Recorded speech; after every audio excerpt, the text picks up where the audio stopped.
నమస్తే, welcome to Suman TV. మరి ఎట్టకేలకి pastor Praveen పగడాల post mortem report అయితే వచ్చేసింది.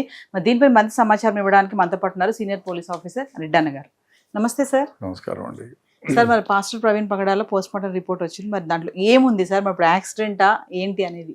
ఇంజురీస్ని అన్నిటినీ ఎగ్జామిన్ చేసిన తర్వాత అంతా అది యాక్సిడెంట్కి సంబంధించిన ఇంజురీసే కానీ ఎవరైనా బ్లంట్ వెపన్తో కానీ షార్ప్ ఎడ్జ్ వెపన్తో కానీ కొట్టిన దాఖలాలు లేవు.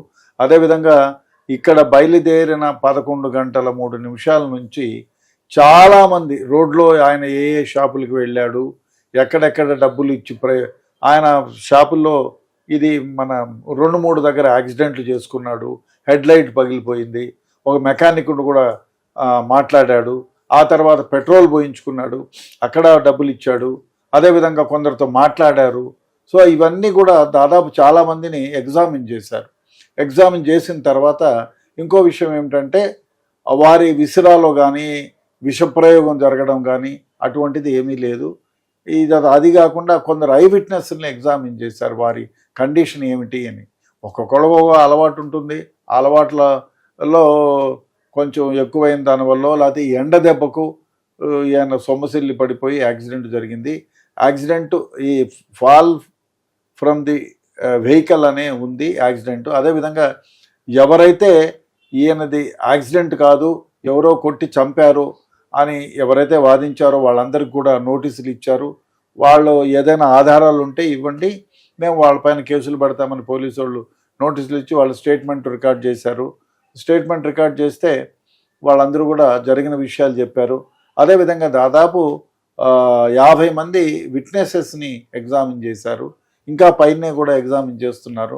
సో ఆ విధంగా వెహికల్ మోటార్ సైకిల్ ఎక్కడ యాక్సిడెంట్ అయింది, ఫస్ట్ హెడ్ లైట్లు ఎక్కడ పగిలిపోయాయి, ఆ తర్వాత ఆయన అదేవిధంగా పెట్రోల్ ఎక్కడ పోయించుకున్నారు, ఇవన్నీ క్షుణ్ణంగా ఎగ్జామిన్ చేసి ఆ తర్వాత పోస్ట్ మార్టం రిపోర్టు, విసిరా రిపోర్టు ఇవన్నిటిని జోడించి తర్వాత పోలీసులు ఇది యాక్సిడెంట్గా అనే పిఎంఓ వచ్చింది కాబట్టి పోస్ట్ మార్టం రిపోర్టు ద్వారా ఈ స్టమక్ కంటెంట్ అనలైజేషన్, తర్వాత ఐ విట్నెసెస్, తర్వాత సీసీ ఫుటేజెస్ ఇవన్నిటి ఆధారంగా అన్నిటిని క్రోడీకరించి ఎక్కడ ఎటువంటి తప్పులు లేకోకుండా ఇన్వెస్టిగేషన్ పర్ఫెక్ట్గా చేసి ఇది యాక్సిడెంట్ అని తేల్చారు.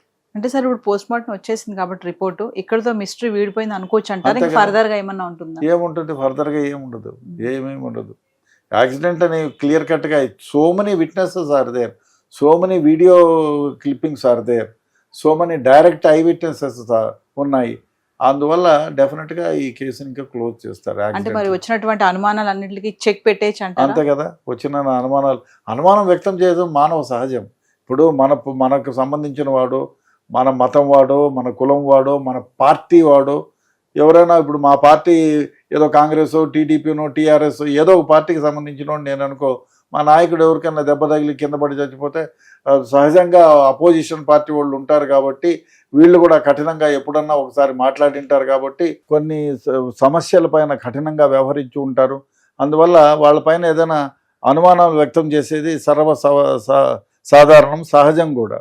అందువల్ల పోలీసు వాళ్ళు కూడా ఈ పోస్ట్ మార్టం రిపోర్ట్ని తొందరగా అంటే క్షుణ్ణంగా ఇన్వెస్టిగేషన్ చేసి ఈ పోస్ట్ మార్టం రిపోర్ట్ను కూడా కలెక్ట్ చేసి ఈ అనాలసిస్ చేసి ఈ సీసీ ఫుటేజీలన్నీ పిలిచి, అదే కాకుండా ఎవరైతే అనుమానాన్ని వ్యక్తం చేశారో, ఎవరైతే ఆయన్ను చంపే ఉంటారు అనేటువంటి అభిప్రాయానికి వచ్చినారో వాళ్ళందరినీ పిలిపించి మీరు ఏ ఆధారంతో ఈ విధంగా చంపారని చెప్తున్నారు, మీ దగ్గర ఏమైనా ఆధారాలు ఉన్నాయా, మీకు తెలియకుండా మీ బంధువర్గంలో వాళ్ళు కానీ మీ స్నేహితులు కానీ వారి చావును గురించి ఏమైనా వ్యక్తపరిచారా అనేటువంటివన్నీ క్షుణ్ణంగా ఎగ్జామిన్ చేసి వాళ్ళ దగ్గర నుంచి రిటర్న్ స్టేట్మెంట్ కలెక్ట్ చేసి ఇటువంటి ఫౌల్ ప్లే ఏమీ లేదు అని నిర్ధారించుకున్న తర్వాత ఈ పోస్ట్ మార్టం రిపోర్ట్ను ఒకసారి చూసుకొని, అదేవిధంగా ఫారెన్సిక్ ల్యాబ్ రిపోర్ట్ను చూసేసుకొని, అదేవిధంగా ఈయన రోడ్లో వచ్చేటప్పుడు చాలామందితో మాట్లాడారు,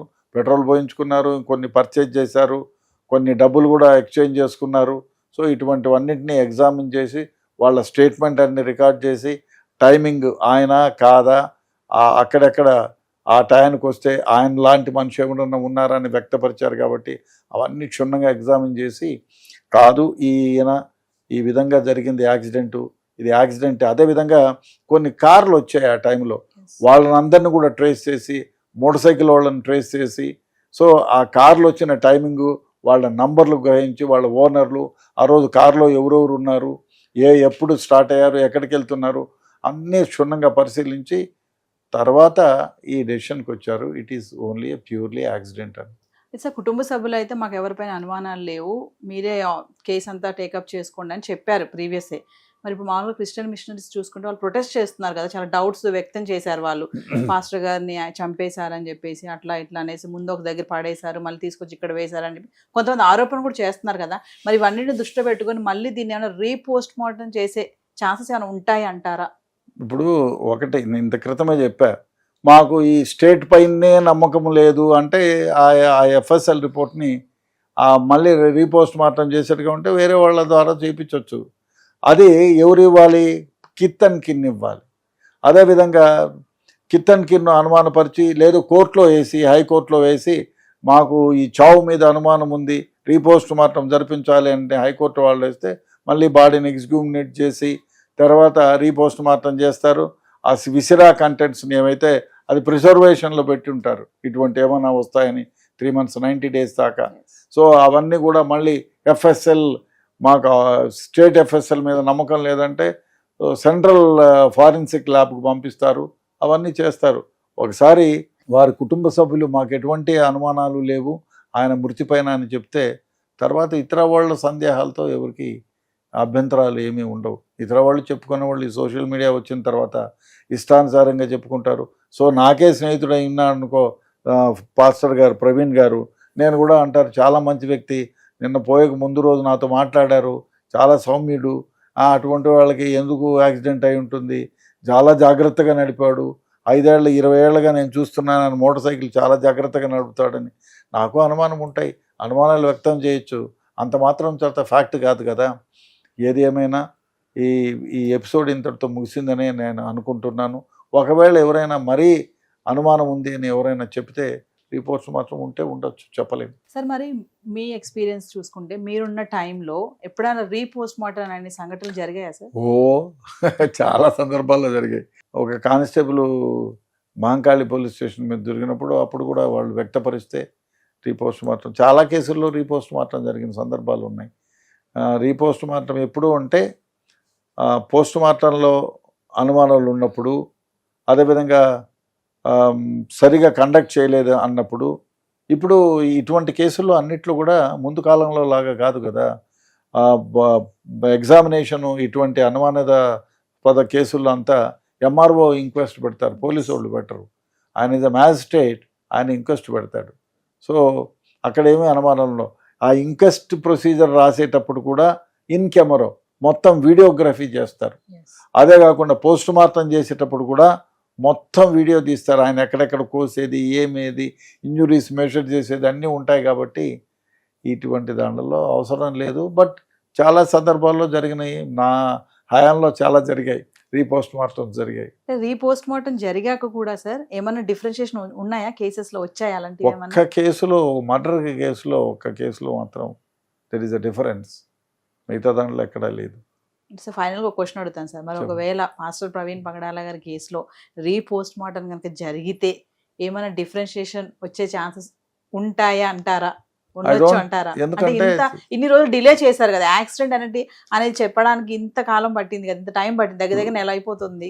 పోస్ట్ మార్టం రిపోర్ట్ రావడానికి టైం పడుతుంది. అది విట్నెస్లు ఎగ్జామిన్ చేశారు, దాదాపు వాళ్ళు 50-60 మందిని అంటున్నారు, కానీ నాకు తెలిసి 200 మందిని ఎగ్జామిన్ చేశారు. ఇన్ని మందిని ఇన్ని పోలీస్ స్టేషన్ ఏరియాల్లో దాదాపు 300-400 కిలోమీటర్లలో ఉండే పరిధిలో ఉండే ప్రతి కిలోమీటర్లో ఆయన ఎప్పుడు బయలుదేరారు, ఎక్కడ ఫొటోస్, ఎక్కడ అన్నీ కలెక్ట్ చేశారు. సో దీనివల్ల సమయం పడుతుంది, అంతేగాని 2 ఏళ్ళు 3 ఏళ్ళు కాదు కదా. 1 year 1 month, 1 month is near very small, 1 month కూడా కాలేదు. కాబట్టి ఐ డోంట్ థింక్ ఈ కేసులో రీ ఎగ్జామినేషన్ ఆఫ్ పోస్ట్ మార్టం జరుగుతుందని నేను అనుకోను. Thank you sir.